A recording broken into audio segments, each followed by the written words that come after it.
fall in this series. TOP's first here in this game too. Already you can see Clid making his way over to try and defend by clearing out the wave preemptively, but TOP just swing on with QSS, so they're not going to be too worried about her stepping up towards the tower. So if Jingdong ever looks to get to the #1 damage dealer here, you're going to have problems. Now TOP pushing up to the next inhibitor, just wave after wave. Marin even going to help take a few hits so Chocho can headshot a turret. It needs to be Zoom that finds himself in the fight because he's exhausted though, not getting any Mega Gnar bar. It's going to be hard to start this one off. Dazzle onto Marin, Clid on the side, that's Ghost being used. Yagao, he's caught by the charm. He's going to try to get some damage here as he steps in. He's found Korn. Cosmic Radiance, but immediately the Cataclysm pens him into place. Zanya stalls out the duration of the ultimate from the side. Clid looks for damage, but Chocho is still firing, like you said, holding on to his heal, holding on to his cleanse. There's no way for Gnar to jump in.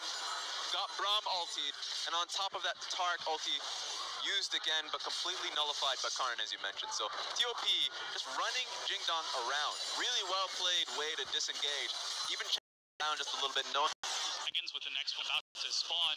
They have no presence on the map. You can see their ward line has fallen all the way back to their inhibitor.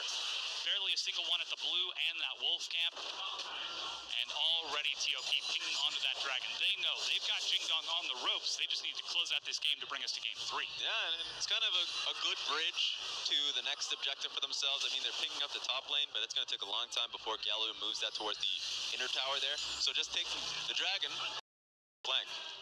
That's a teleport flash, but Yagao now walks into Marin. That's Ignite, immediately used. He drops into Sanguine full redemption. Oh, is not going to drop in time. Chocho with the headshot. 4-item Caitlyn. Yeah, and with that pick, they don't even have to think about the top lane anymore. In fact, Galio says, I'm moving away from that. We can take the win. Let's move towards the second inhib. With Yagao gone, it's 4 versus 5. Grand entrance from Korn can get him in. Sorry, Hero's entrance can get him in there very quick. But another inhibitor breaks. And Chocho will be escorted away.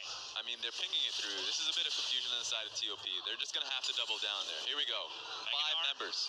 Ready for Zoom, but there are no walls to pin TOP against. Banner onto the caster minion. Chocho is going to start doing damage to the Nexus turrets. 10 seconds before Yagao is back up. The first one has been shattered. And TOP still moving forward. Jingdong giving up ground here, but they're running out of ground to give. They lost the window with Zoom losing Mega Gnar, so it's just going to be any bit of damage. Hopefully Yagao opens one up. Onto Marin, they've got Karin. He dashes back. Yagao back up, immediately forced to retreat. Back onto the fountain. Good damage, but he dies. Chocho goes in. Hemoplague tries to turn it around, but already forced to back away. Raz, TOP, they could be looking for their 3rd win here as they are finishing off Jingdong. They turn onto the Nexus. Hero's entrance just points as it is going to be shattered. And TOP bring us to a game 3. It's looking to be familiar ground for TOP. They find themselves in these game 3s quite a bit. EDG comes to mind, Suning comes to mind. It's about finishing it off and finding your 3rd victory. TOP wants that opportunity and they have it. TOP able to restabilize themselves with a very, very aggressive composition. They find Jingdong unable to respond and pull them apart at the seams. I mean, it seems as though TOP just had the read on JD this game. Yeah, some people out there, these Twitter analysts, will come out and be like, well, how did Galio come through? Immediately, Galio, blame that coach. What is he doing? And that's slightly fair. But I want to bring it down to the fact that TOP were a lot more active, a lot more aggressive, a lot more decisive. Specifically, mine was when they were able to get EQ combination with Jarvan right on top of the 2 members, able to get the AD carry and support immediately before the TPs came through. This is a TOP that definitely recognized from game 1 to game 2 that they needed to be making the first punch. They saw the control wards that they were able to place down, and they backed them up. Really good plays from TOP, and I want to see that again in game 3. And I think that's the biggest change that you brought up there, that TOP were the ones who were punching first. Karin specifically on that Jarvan, actually stepping up and finding the Cataclysm, finding the knockups onto Clid, finding the knockups onto Yagao, and just forcing those lane advantages for Korn to magnify and multiply. Yeah, we finally get to see Marin away from the carry. Yeah. On a tank. And so we see real direction coming from the team, so they can play out these team fights a lot better when they recognize that they have a lot more frontliners for Chocho to step up. And we saw the results of what happens when Chocho is allowed to. That said, it's now time for our analysts to break down that game too. I'm going to pick it up where Raz left it there. Marin was on a tank, and that seemed to be JDG's entire draft phase. Get Marin off something he can play and carry with, and hope that works out. Doesn't work. Yeah, so let's break down Jingdong's draft here. Look at that team composition. Nobody knows what that team composition does. It has no focus whatsoever. And if you look at the sequence of it, it really does seem like the only thing they were trying to do was keep Marin on that Scion pick. They thought, hey, if he's on that Scion, he's not going to be able to carry. So they took away his Rumble, they took away his Swain, they first picked into the Gnar and Vladimir, and they also banned away the potential Camille. So everything is just to keep him away from carry champions that could influence the game, but they didn't really have a theme on their own. Because if you look at JDG's draft session, like, you know, Gnar and Vladimir makes sense. It's something he can dive into the backlines very well. Varus is a very good bottom lane, has good lane priority. You combo that with a Taric. Taric has decent laning phase, can help out with a dive. You throw a Kha'Zix in there, and you're like, what is he doing?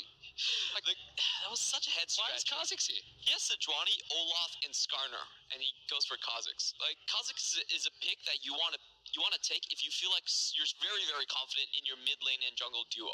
But that wasn't the case. Karin and Korn actually outplayed that, and they didn't have a pushing mid laner to begin with. So it's bizarre. It's hubris. I actually feel like Jingdong is just, they feel like they can win just by taking away win conditions from TOP. Hate to break it to you, but if you look at the top side of the map coming out from TOP, you've got a Scion, a Galio, as well as a Jarvan. I'm not quite sure where Kha'Zix is going to really fit in and do something in the mid game there. But something that TOP start to respect is the bottom lane duo coming out from JDG. Because 2 games in a row now, there have been solo kills in that bottom lane. Yeah, so this is a big problem for TOP. They're running a composition that gets their main source of damage from Chocho. However, he continues to lose the 2v2 in lane. Big source of worry for them. I can understand their composition. They're building around the Caitlyn. They're giving Jarvan to her, which gives that standard 50% attack speed later in the game. That's why you take the Jarvan over the Olaf in that scenario. But still, like, this is not supposed to be something that works for TOP because they're playing around one of the weakest lanes in the LPL. But something they were able to do quite effectively was shut down that lane. Yeah, Artie got ganked constantly. He was flashing onto Caitlyn traps for some reason. I don't know why still, but he was. And they were punishing that bottom lane, getting them ahead through that. And when they shut down the Varus, there was no way for JDG to deal with the frontline tanks that TOP had, because they had a lot of them. This is the big thing about TOP's game plan. I feel like one thing they did really well was that they read the situation. Jingdong wanted to split them up, use the Kha'Zix, use the split push, but they were like, no, we're going to use the Galio as a split pusher, and he's going to come into fights whenever. And again, this entire fight, JDG tried to play it front to back. You could see Marin try to, not Marin, so you could see Yaka try to go to dive. You could see Zuko, and clearly just standing on the sidelines going, I'm Kha'Zix, guys. Hey, you got 2 W's off. Yeah, that's pretty much it. Pretty much it. JDG's team card just didn't work too well. But yeah. TOP, once again, they executed a very similar strategy, which they wanted to go to in Siege. They had a lot of tanks, which didn't bite them in the backside in that match. They were able to use it quite effectively, and this time around, like Raz was saying, they were able to access the turrets first and make sure that TOP could be proactive, which is what we said was their key to victory in game number 1 that they didn't execute on. When you want to play a Siege composition, you always want to be the one that groups up first, and they did that very well. Sion was very far behind in lane, but the stand-up out player for me was Korn. He did not fold to the pressure coming out from either Yagao or the Kha'Zix picks from Clit. He actually held his ground, and he did well. And we can start on that as well, the top side of the map. The fact that we saw Mara being bullied by a Gnar, and we normally see Sion's being able to push in against a Gnar. He went for Airy, he didn't resort to the fleet footwork, and he was still able to punish that lane quite effectively. Zoom did that very well, so he actually forced the teleport out from Marin early on. That's not supposed to happen in the matchup, and you can see that maybe this was Jingdong's idea, that they knew that Zoom was good enough and Kha'Zix could play around the top side and they could force that. However, TOP has been outdrafting them so far in the series. They countered that strategy perfectly. It's not only about the Marin, it's about how much we can get Chocho to deal damage and play around him as a tank composition. And the main catalyst coming out for TOP was their jungler Karin, picking up Jarvan in this match and also the MVP for game number 2, tying up the series 1-1. Phenomenal performance coming up from him, but now there's a lot of questions towards JDG. We just watched Suning take down Rogue Warriors in a clean 2-0. JDG have the head-to-head against Suning. If they lose here to TOP, they will be 2 games behind them. Yes, that's they're actually already 2 games behind. They were 1 game behind, and already Suni picked up a game. They need to win here, or they're going to fall 3 games behind. So that's almost no return for Jingdong. And honestly, with the way they're playing, they actually don't deserve to win. And right now, TOP are drafting so much better than JDG. We're going to go to a very quick break, but we get back with game number 3 in just a bit.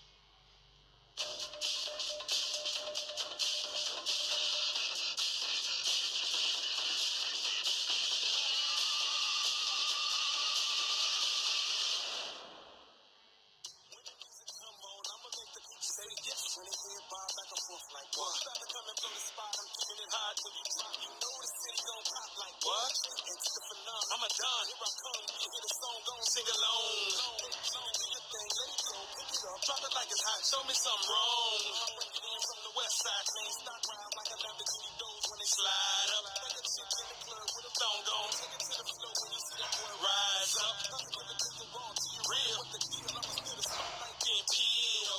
Wishing for the dough, gotta know, cause I can't get a truck if I ain't got no skrill. If you can't get it right, cause I came here tonight to just do me. I'ma show you what a pimp looking like, surrounded by lights, all eyes on me. If you ain't heard of me in your life, then a piece of your life must be empty. When you roll with a G, you be like, I'm a G for the night, so walk with me. I'ma make it do what it do, I'ma say what I'ma say, but I gotta make the people go. Ooh. I'ma make it do what it do, I'ma say what I'ma say, but I gotta make the people go. Ooh.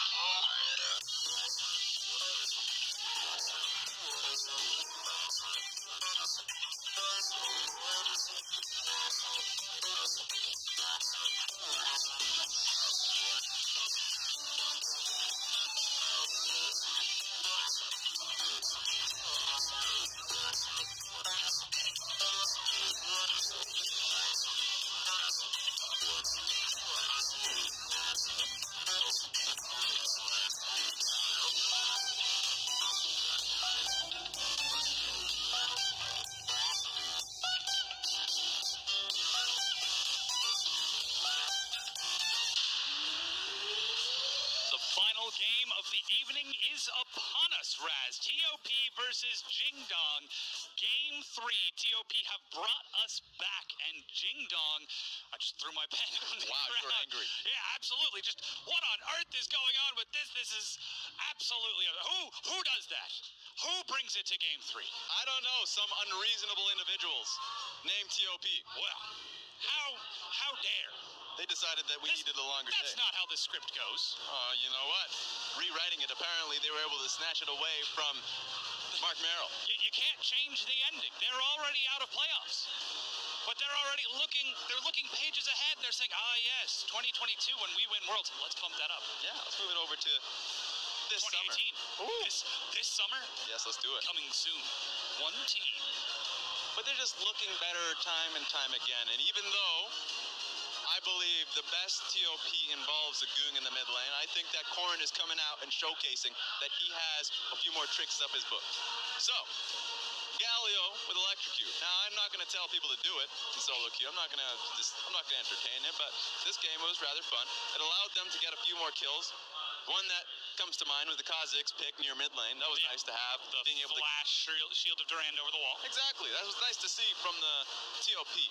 Like the TOP was a lot more communicative to be able to get that going for themselves. So they're mid jungle working out quite well for themselves in that game. Certainly did in that game too. That said, we saw what happens when it doesn't work out for them in game 1. Is that all it comes down to? Just synergy between the duo of Karn and Corrin versus Clit and Yagao? Yes, but also Yes, the but no. composition gave them a little bit of a boost. I would say 30% of that boost, able to edge out Jingdong just a little bit. When you have Jarvan or anybody in Galio combined together, you can make some beautiful magic happen. Absolutely. And it did seem like we saw Jingdong, to echo Clement on the desk, show some hubris Yes. in that game too. Oh, we can absolutely fight at this dragon. Wait a second, that is an electrocute Galio, and he is going full AP. And when you have that kind of composition just running you down, you do need an extra tank, or even I would say Olaf. I talked about it in the pick and ban. The desk spoke about it as well. Olaf would be a phenomenal pick into that composition. They knew really early on that it was going to be a Galio going up against them, and the best way to deal with Galio is to just ignore his CC and just ult at him. So Olaf would have been good in the early portions of the game. The later portions of the game would have been an answer to a lot of the team fights that they had, because Kha'Zix had no say in a lot of those fights. In fact, Kha'Zix, when those fights started, he was in the outskirts hoping to find some isolation, but Caitlyn was always alone, or at least, always with the rest of the team. Yeah. So never alone for herself, working around the Galio, just the raw tankiness to the side of TOP. So I want to see TOP, of course, run that same composition if they get the opportunity to. It's very easy to run, but Jingdong be a lot more reasonable in their jungle pick. And that has been a strength that Chocho and Phage have run with in the past, but already Jingdong have adapted. Would you look at that ban? Caitlyn stricken away from Chocho. Have to take something a little bit less safe here in this game 3.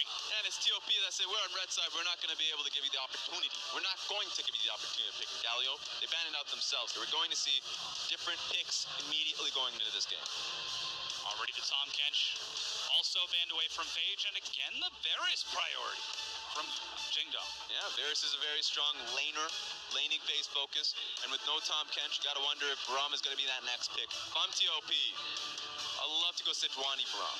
Sejuani Braum, we've seen it a lot of times, great skirmishing around the bottom side of the map, and with how often TOP has focused that bot lane, go for it once more. I want to see it. Even picking up the Gnar once again. Come on. TOP, they don't want to give you a single opportunity of taking away. They saw the last game in which they couldn't get it for themselves. So it seems like Gnar's going to get picked up. At the very least, pick up Sejuani here. And you have to remember who's taking that Gnar in the top lane. It's Marin, world champion. He's got the skills. If anyone can sort of pull it off. But the Braum instead, Raz. Not quite the Sejuani, but it's one of the two. They just were focusing on the bottom side matchup, knowing that Tom Kench was taken away. They give away Braum, then the tank picks that they get for themselves is not a good matchup. Sure, you can say that Tark worked so well in the last game, or at least in the early laning phase, but then it pulls them into that composition that TOP don't want to go for themselves. So Braum taken away. You got to wonder if they get the opportunity to go towards the Sejuani in the first phase. Oh, Mao picking up Thresh here. Take a look at that win rate. 2 out of 13 games in the LPL 2018 spring has that Thresh won. Yeah, 15% win rate, definitely very bad, That's the status report. Well said. Not good. Not good, yes. Especially in this matchup. Going the Thresh into Braum, very bad for Thresh because you don't get the opportunities within the lane. If you hook somebody, it's likely going to be Braum, and you don't want to follow up because the Braum passive makes it very easy for you, for the Braum player, for the AD carry that follows him through, to just play it front to back. You don't have to worry about diving the Varus, because Varus won't find an opportunity. So I just like the matchup here from TOP in the bottom side of the map, just because they have the Braum to be that shield for the Ezreal. And that's the answer. TOP prioritized their top and bottom lanes, those side lanes, perhaps relying on Korn's larger champion pool to get them through. Again, this is Korn, who in 2014 with Starhorn Royal Club went to the World Finals with Uzi and Insect. Couldn't close it out though, lost the series 2-1 against the likes of Samsung White. So if anyone has experience, it's world champion and world finalists on Marin and Korn. Yep, wealth of experience, and on top of that, just, I would say, versatility. Competence is another one, because you must be confident being surrounded by fresh blood and knowing that you can just say anything and they will follow you. So for him, if you're Korn, the Orianna to mine comes down to, I think he can pick up the Orianna for himself and demand pressure. Orianna is a great laner if he knows what he's going up against. And if you pick up the Ori, you can call Carr into your lane, get full vision control of that, and start moving outwards, because we do want to see, once again, TOP play from mid lane outwards, so you have the map control to start. already Jingdong seem to be preempting that. They ban away Rise. That's Zach taken away from Karin, but like you said, mid lane, big priority for Korn, unless he's saving counter pick. This would be interesting. The fact that the Olaf is being hovered, I wanted the Sejuani for a stronger team fighting core for TOP, but Olaf obviously just has a faster clear, can walk up to the enemy jungle. So they have two options here. It's the Sejuani or the Olaf. If they go anything else, they're trolling. It's an official statement from Raz. All right, official statement, putting a stamp to it. And to be fair, they're holding on to their jungle pick, so it's not really trolling. It's just that they want the karma for the mid lane pick. It's a safe one, and they have the option going into the final pick. So I'll take back, I'll redact my statement. Oh, me, oh my. Don't get my hopes up there, you gal. Sees the Karma, knows that he's up against the Karma Ezreal composition for TOP. Gnar in the top lane, like you said, saving that jungle pick as Karin likely wants to get the counter matchup. But Talia is the pickup for Yagao. Looks like Kha'Zix is again going to be the hover from Klid. Sharp inhale of breath. Happy face, sad face. Now, look, it's likely going to be the Kha'Zix pick. Okay. They've been thinking about it. Klid has found comfort in it in game 1 and wants to repeat that.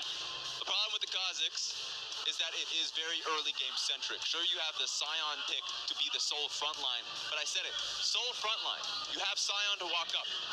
Thresh in team fights quite poor if we're comparing it to Braum. So Team TOP should feel confident going into the later team fighting stages. And now just need to think about getting to the next location first before Kha'Zix has any way to ward it out. They picked the Jarvan once again because it's just better in team fights, a lot more in direction. But Olaf once again is just the better matchup. So I guess they've decided, TOP, coach has put his foot down. I don't care about the damn matchup. Win out the team fights. Yes. Play those comfort champions. Play something on which you can feel comfortable and carry and win the game. Chocho playing something safe. Korn playing something supportive. Karin playing something that works in team fights. Marin, he brought something blue. Everybody on TOP looking quite happy with this composition. But this reminds me of game 1 so much, at least the top side of the map. The top side of the map was not working well for TOP, just because Karin was moving towards the top side of the map and helping out Marin, but it was just a 2v1 and it turned into a 2v3 because Korn on the Karma pick was not moving. I hope you learned the lesson from game 1, had a proper game 2. Now going into game 3, you have to win out your lane. I think this is a good matchup for the Karma. Karma has strong poke within the lane. Sure, it's Talia that's going to have first push, but Tether does a wonderful thing in terms of winning out and forcing trades. So I want to see a strong 2v2 in the mid lane coming from TOP, and then they can push that top. And are on an escalator. The stakes are rising. My God. As there is one game left between Jingdong and TOP. I didn't like that. Already 2 games behind Suning. Jingdong have got to catch up with them if they want to participate and at least have a fighting chance in the e-commerce war next week, whereas TOP, they are playing for pride. They are playing for their fans. They are playing for the 2018 LPL summer. And Raz, we are about to load onto the rift here for game 3 between Jingdong and TOP.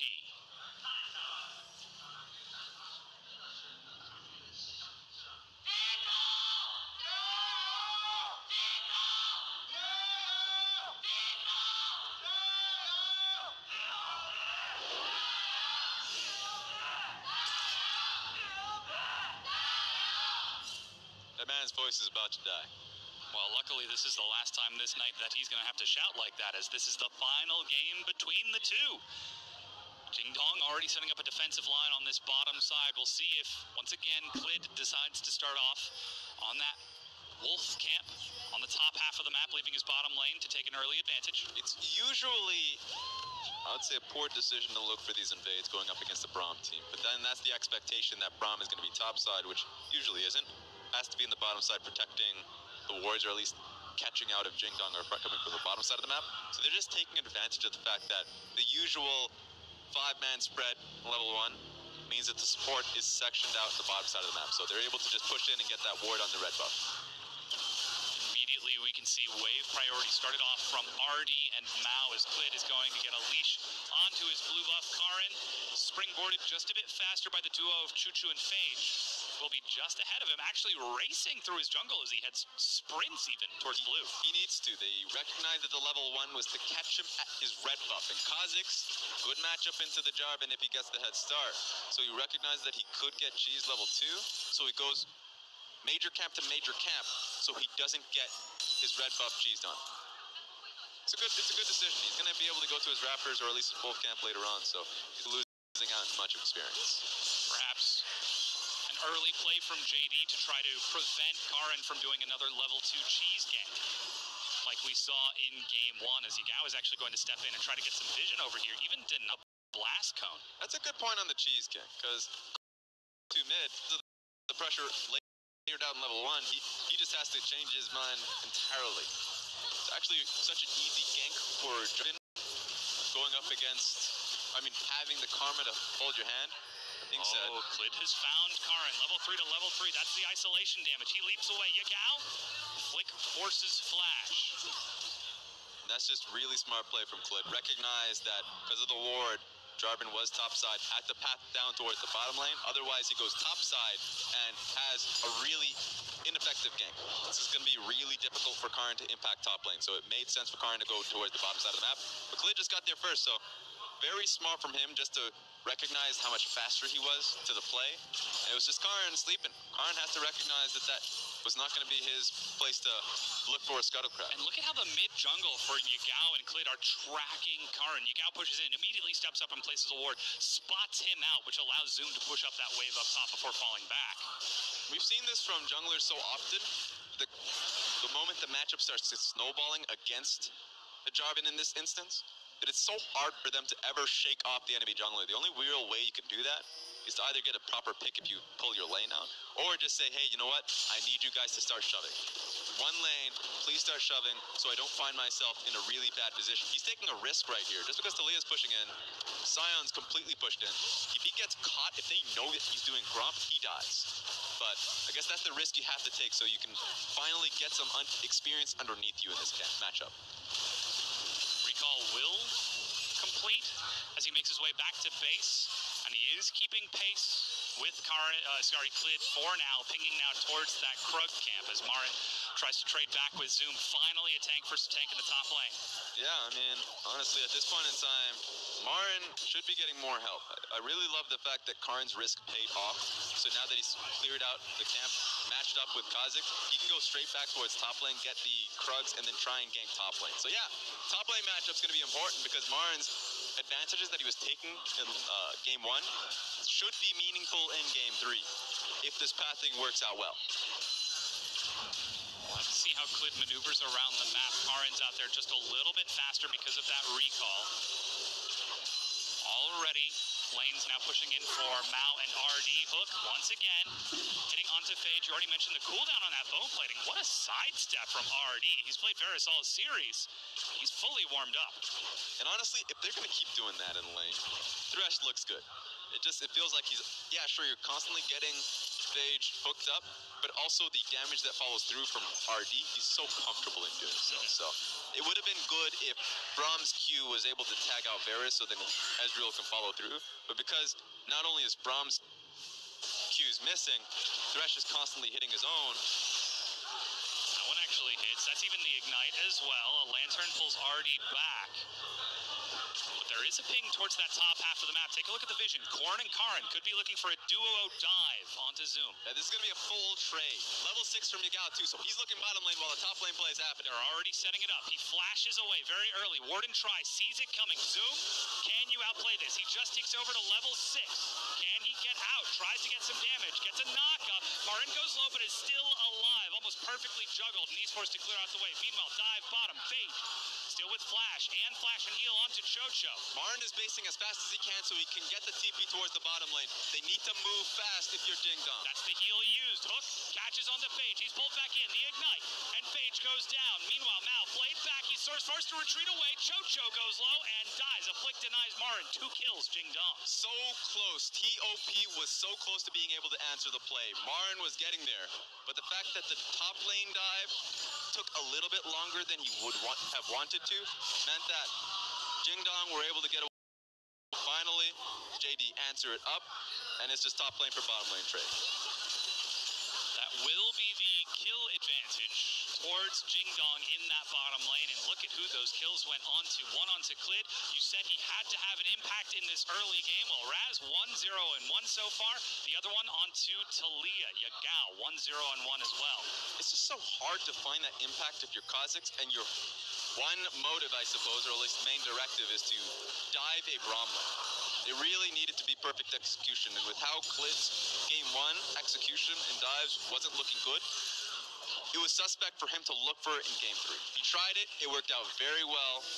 They waited for the door to come down for Phage before they re-engaged on it, so they were patient enough knowing that they still had a time limit before Marin came down. It was successful, but it was kind of like a scene out of Mission Impossible. Dun, dun, dun, dun. The door shuts and Jingdong are out. They get that kill on the back of it. Very close. In the meanwhile, Zoom was actually able to push in towards Marin and gets an extra buy-in as he picks himself up a cloth armor and a sapphire crystal. So help keep him sustained in lane after that initial dive, after the pressure that Marin was putting down in that laning phase. Already you can see the fade from Marin as he appears to be going straight for that black cleaver. There we go. And you got, it's the usual. The only thing that isn't the usual, of course, the fact that he went towards fleet footwork. So the fact that now, of course, once he has Black Cleaver fully stacked up, or at least gotten for himself, purchased, fleet footwork is great for just pure split pushing. So this is likely going to be a game for him where he is going to be on a side lane, has the attack speed of the precision tree, and the top up of just having fleet footwork proccing for himself. This is honestly just the go-ahead for him to go towards the Zeal item that we love to see him build for himself in these matchups. So this is going to be Marin Unleashed. It's a confidence play from TOP. Marin on the split push. We've talked about how difficult it is for lower tier teams to communicate with each other and how the difficulty of split pushing has plagued lower tier LPL teams, even higher tier LPL teams. Seems like only one team can really successfully split push in the league right now, and that's Invictus Gaming with how they communicate and maneuver around the map. And it's not the split pusher that we're worried about, it's the other 4. Yeah. That being said, that's a late game discussion. TOP making moves in the early game. Klid, there's a flank forming here. looking to sneak in. That's the Weaver's Wall. Yagao catches up. He steals it by leaping in. Cataclysm, he flashes away. Knockup catches him.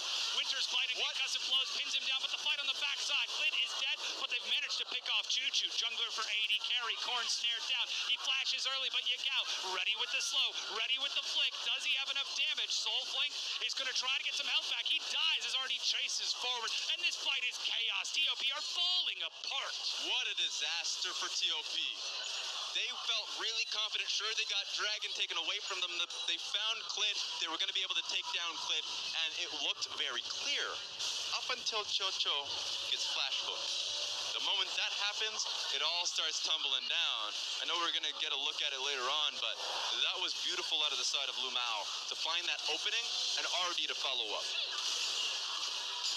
And with that, Infernal Dragon taken by Jingdong and a 2-kill advantage plus push pressure in the mid lane. It all starts with a Dragon attempt from TOP. Yeah, and I mean, it's going to be on Reddit very soon because Jingdong looked like they were done. This team fight wasn't going to look good. But the fact that Lumao immediately found Ezreal, blew him up, and then chased him down, suddenly the flank looks great because TOP are not in position to fight anymore. So what I was surprised that when it was getting rough, Phage decides, I'm hopping back in. This is looking kind of good. And once again, we're not looking at the replay because the fight is already done. I don't want to see what happens to the Phage. Not at all. Those 2 kills as he backs away. Klid ganking bottom, immediately leaps on. Forces Phage backdoor in the wrong direction. Definitely backdoor has a new meaning. He's protected from the backdoor. My spine is strong enough. Still though, 11 minutes in, and Jingdong are trying to up the tempo against TOP. They've got that Infernal Dragon. Though that being said, that was TOP reacting first. That was them taking the initiative in this play. Yeah, that's why when the Phage here, that's a cleanse being used. Oh, that's a Lantern over the wall, and Phage goes down. Yeah, and Chocho has got to get out of there. The fact that right now, Jingdong are starting to snowball out of control. Before that kill happened, the entire bottom side, Lumao, RD, Yagao, were all 1-0 and 3 just because the fight looked so good for them. So now they're just focusing this tower. Ezreal's got to sit here forever until the minion wave starts to come up to him. Don't do it. Look at how unsafe safe that is. Clid's even being so careful not to clear out that ward and give temporary vision. Lu Mao just sitting in Tribush. While Zoom holds on to the top lane. Marin's actually holding on to teleport right now. Karin, he's giving it up completely. He's on the Rift Herald. Tier 1 will go to JD. And this is when, as a top laner, your entire plan going into this is to build towards a carry top, build towards split pushing.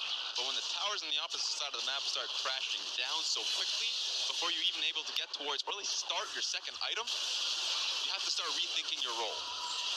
Black Cleaver is a great starting item for every knock. But then, the next item, which I would have thought would be Frozen Mallet because of the situation, now probably has to be a tank item, because TOP likely have to play towards team fighting to keep their sign, or at least their sense of life here, alive.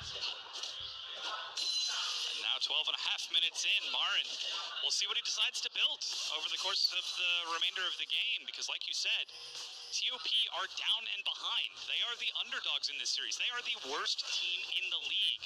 Arguably one of the worst teams in LPL history if you take into account their loss streak of just a few weeks ago. But that being said, they found Mao. Good play. Hook buys time, but he is so dead. Yeah, this is the TOP special in game 2. They were ahead back then, but at this point in time, if you find yourself in a position a little bit desperate, find a pick. Know that wards are going to be something that Jingdong are going to be loving to take. Supports are going to be the ones that are going to be looking for those wards. So just wait for them to place them, or at least know that your control wards are there. You know they're going to clear it. So that's when you should be looking for the fight. It has to be Jingdong that play as a team towards that, recognize that they're going to clear out a ward. They need to be cognizant of it, ready to TP for it. This is usually where you see LPL teams just all in 5v5 for a ward. Or all in onto Yagao. Karin looking for the same exact play that he was hunting for a few minutes ago. He's able to follow up and find a kill onto Yagao as TOP find 2 quick picks. Clid, once again, walking in. Oh, I wish I had somebody squishy to assassinate. Oh, look, a tank, and then has to run away. Rift Herald even being used mid lane with that Talia dead, and they see RD top. They could try to break down this tier 1 here, Rez. Yeah, it's going to take a long journey for RD to join his team. Oh, yeah, Zoom, the classic. Whoa! From behind, Rift Herald. I've never seen Rift Herald charge backwards. I've actually had it on a... Oh, wait a minute. That's a fight. Oh, and that's Clid getting the assassination, and they kill the Herald to finish off the turret defense. You know, for the sake of the advertising, I actually had this on my Plays TV. Like, the moment I picked the Scion, the moment the animation starts for Rift Herald, it doesn't stop. It doesn't matter if you toss him to the other world, he's flying back. The other world? The other world. The Sepia world. The world of death. In League of Legends. The pause world. Ooh, no. Phage with the cleanse leaps away but gets knocked up. And the mid-tier 1 is taken by Jingdong. I mean, Jingdong are fighting right now. Even though TOP had that one opportunity and they were looking towards getting that mid lane tower, the fact that they were able to pick a fight, Chocho. Oh, Clid chases him down. Winter's bite, plus the concussive blows for the stun. The flay, he's got enough. Clid kites it back, steps onto the lantern, goes down to the flash. Winter's bite, double kill though to RD. We're seeing TOP attempt to make plays, but Jingdong are responding, and they are responding correctly. Yeah, I mean, TOP are doing this because they're behind. TOP are doing this recognizing that there's no other way to come back into the game other than to make this messy. So this is when people are talking about Clown Fiesta. It's a Clown Fiesta based off necessity. Oh, the hook lands, the box and flay. He flashes, leaps away, ignite. RD, another kill on the Varus. All right, Zoom, playing that bait. But we have to go way, way back in time. How back? To the 50s. When this Rift Herald decided it didn't need eyes to take this tower. But TOP, they were so confident of the fact that this Rift Herald was that strong that they went a little bit too far. We call that the booty bump. The flay comes through, picks up Jarvan. This is when you need to look towards what range you have on the team, because it shouldn't be Jarvan walking up that closely towards the tower itself. Infernal Dragon started. Clid once again looking for the steal. He's got flash, but decides to give it up. Too many members of TOP. They take Infernal Dragon, but that's just crumbs. They're 4,000 gold down. They need more than just a dragon to get themselves back into this game. They're trying. That's what's great about TOP in this specific game. They're far, far behind. But they're not going to just wait for you to push the waves naturally, play a sweet and like a slow game. They're going to find where you're going to go. Cutting tempo is the name of the game. Your TOP, you recognize they're going to be looking for top lane tower because that's the only outer turret available. They've been looking to pick fights around that. Bottom lane around Dragon, same thing. So TOP are trying to play around Karin, his engage force. Right now he has ulti. I guess he's looking for Zoom. That's a stun, plus the double knock-up. It's a bounce house for the Scion. Inside of the pen, he can't charge away. Phage happily tanks it up.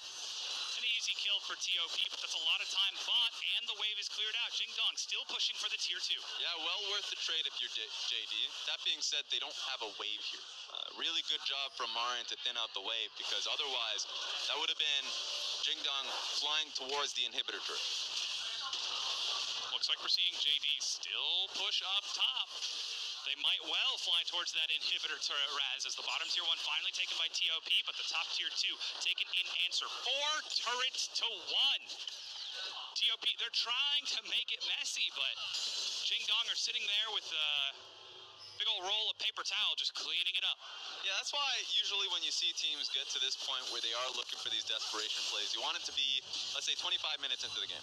Because at that point, they're at least close to the item break points where they're reasonable in terms of team fighting, but it's 17 minutes into the game. 17 minutes means that, sure, yeah, you're making it harder for Jingdong to look to the next objective, but even if they lose one fight, they can lose 3 more before you're actually in a strong enough team fighting position to threat. Yeah, so to make this clearer, Chocho doesn't even have his Muramana. He still is building up his tier. He still needs to get towards his Blade of the Rune King. There are a lot of steps from him to be useful at this point in time, being 0 and 3. So these fights are just to stall for time, and they need to stall for a lot of time. We'll have to see if they get that luxury, because 18 and a half minutes in, JD are trying to accelerate. Smite and Flash from Karin doesn't even try to go for the standard over the wall. Yeah, no flash on their primary point of engage means that TOP shenanigans are probably going to be stalled.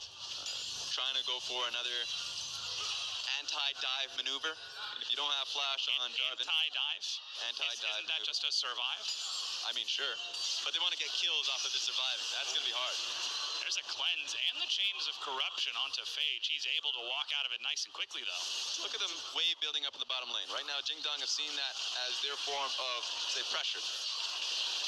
Look, once again, they know Karin has no flash. He's pulled in. They pile their damage, and they get the kill. Weaver's Wall in the flick, a double for RD. 6 kills so far. Marin in the corner. Nobody puts Marin in a corner. He turns around and walks away angrily, but the tier 2 is shattered. Yeah, he hopped, doesn't even have flash, but you can't follow him, especially with the shield coming down through. But here's the thing, 25 seconds until Baron, and I think that Jingdong are pretty healthy.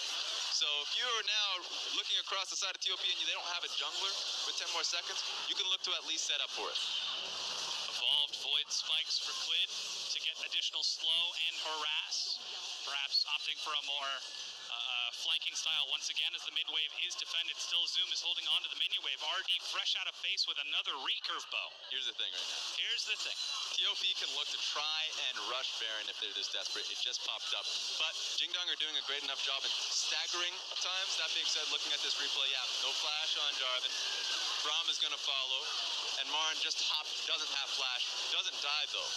But that's why you have to look ahead, because this play looks great from Jingdong. The Baron is going to be even more impactful. Good job from Jingdong in staggering their recall, so now Sion is backing. Talia is going to be back on the map. And because they did that, Baron is safe.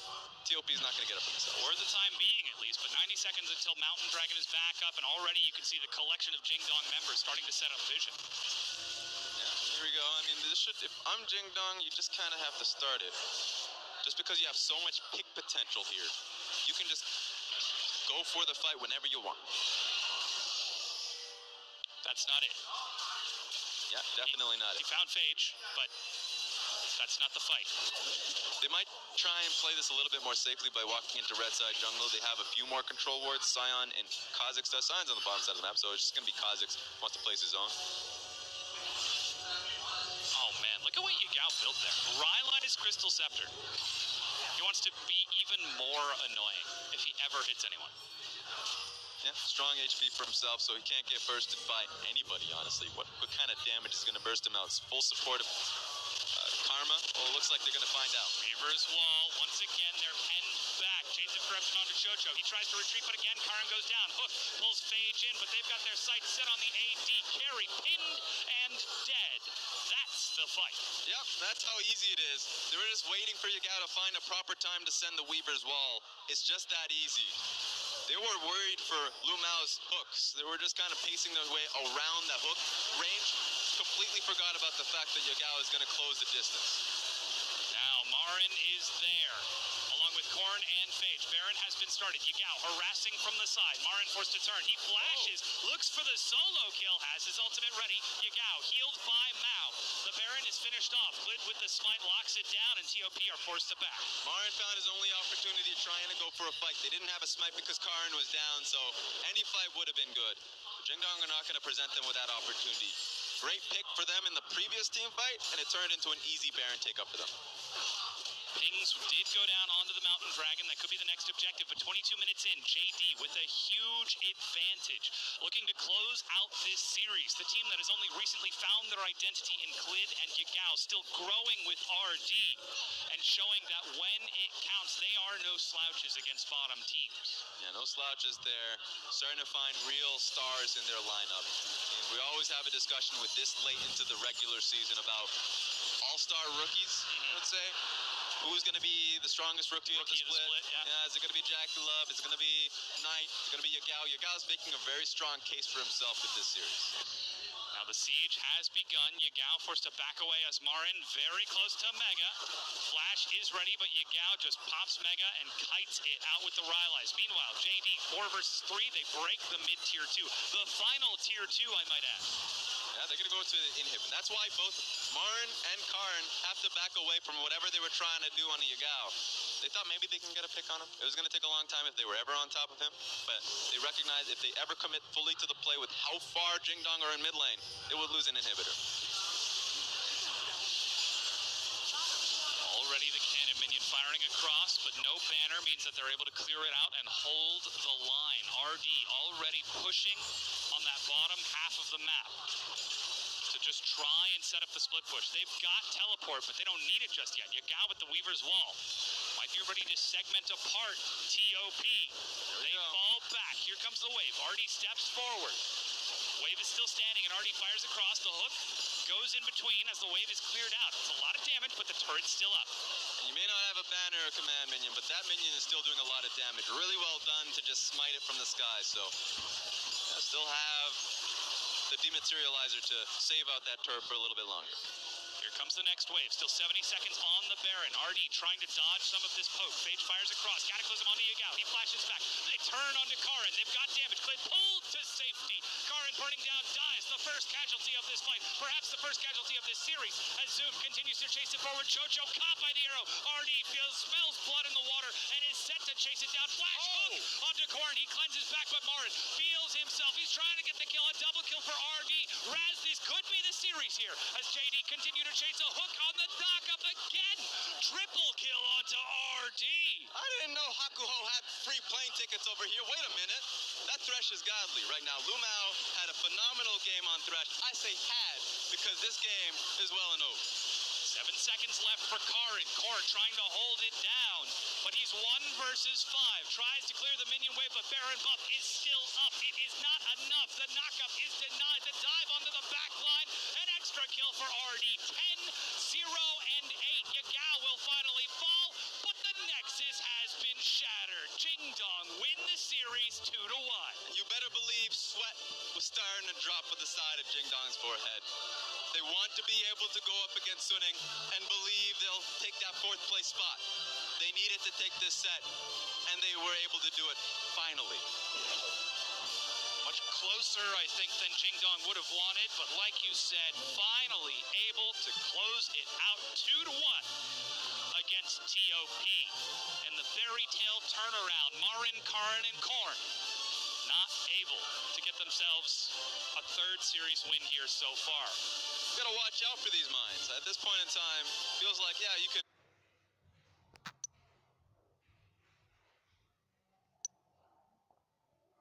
This week as TOP make their way backstage.